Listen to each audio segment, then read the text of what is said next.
PRS Guitars is 120 people working together as a team.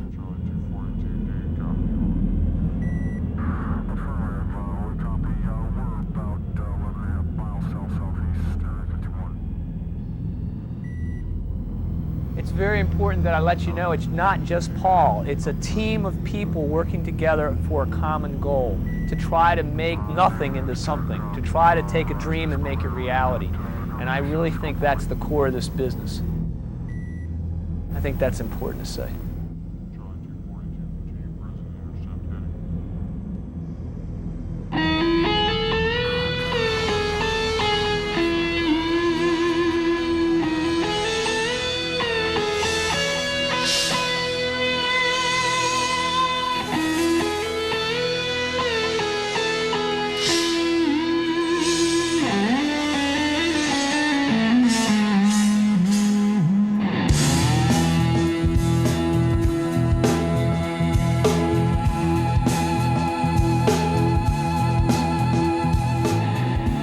If you take a stick of wood from 30 trees, some of them ring when you hit the stick and some of them don't. Literally, some of them sound like rubber and some of them sound like a musical instrument, like a marimba. And there are certain woods that ring and there are certain woods that don't, and that's been true throughout history. And those are the woods that we use here. The beauty of a wood is not necessarily tied to how well it sounds or how good it sounds. We look for length of ring. Once you get the wood to ring, we want the length of time it rings to be as long as possible. And really what we're trying to give you is a combination of a beautiful wood that has exquisite grain or curl in combination with something that rings for a long time. We go to great lengths to get as much water out of the wood as possible. With the mahogany and the curly maple and the swamp ash and the other woods that we use, we get the water content below kiln drying levels. And the reason for that is after a piece of wood has been kiln dried, it still has about 8, 9, 10% water content. And in our experience, that's not low enough for an instrument to have a stable neck or a stable body over the life of the instrument.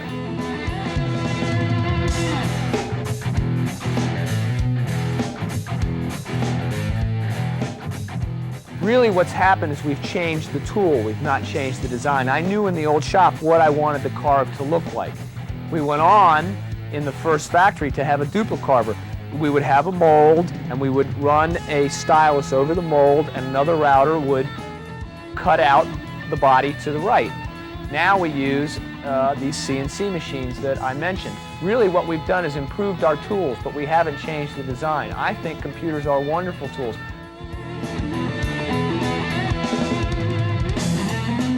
That doesn't make these instruments not hand-built. When people take tours of our factory, they're most surprised at the amount of handwork that goes into a PRS guitar. We have 120 people here, and 85 of them are literally hand-working on the guitars.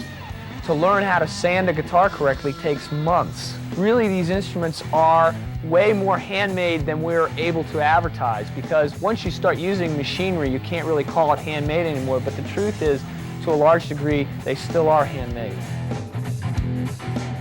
The thing I'm probably most proud of in PRS guitars is the shape of the necks.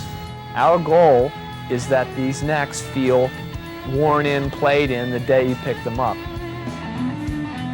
When I play guitar, I never think that I'm fighting the shape of the neck, and I think that's what's important, that no one, when they buy an instrument, feels that the shape of the neck is fighting them. It should be exactly the opposite, that it plays like butter, that it plays very easy.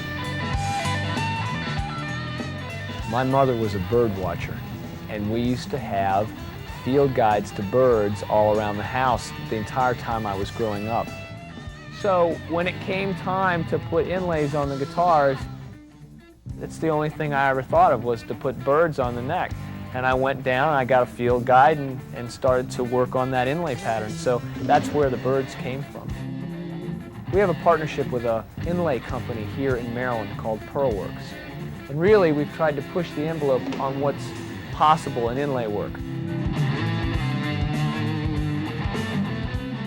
We've just come out this year with the Dragon 2000, which is a 3D inlay. Literally, the inlays are inlaid in 3 dimensions, not 2. Most inlay work is done on a flat surface, but we're inlaying on a curved surface. We offer over 30 colors on our guitars. Most of these colors came from either requests from me, requests from dealers, or requests from customers. I literally had somebody mail me a balloon once, said blow it up, hold it to the light, and that's the color I want, and that's where our purple color came from. Most of the color stain we mix here at the factory. They're hand applied and rubbed in to give the curl as deep a look as possible. Having a thin finish on our guitars is very important. We believe that it allows the instrument to vibrate in the ways that it wants to without deadening it. It's very difficult to keep our finishes thin. You're always in danger of sanding through to the coat below. Our craftsmen are trained for years, and we put a tremendous amount of time into keeping these finishes thin and beautiful. Because buffing has always been such a difficult physical job, we now use robots to buff our instruments out. They're programmed to do exactly what a buffer's hands would do. This area is the final check for the finishes. We're looking for any minute problem to be rebuffed out before it goes on to the final assembly. This is what happens to our guitars that don't make our quality control standards. We're working on many new products we will be releasing over the next 3 years. We're excited about them. Many of these products came from requests from you, customers, and dealers. Also, we've had some things on the drawing boards for years we wanted to come out with.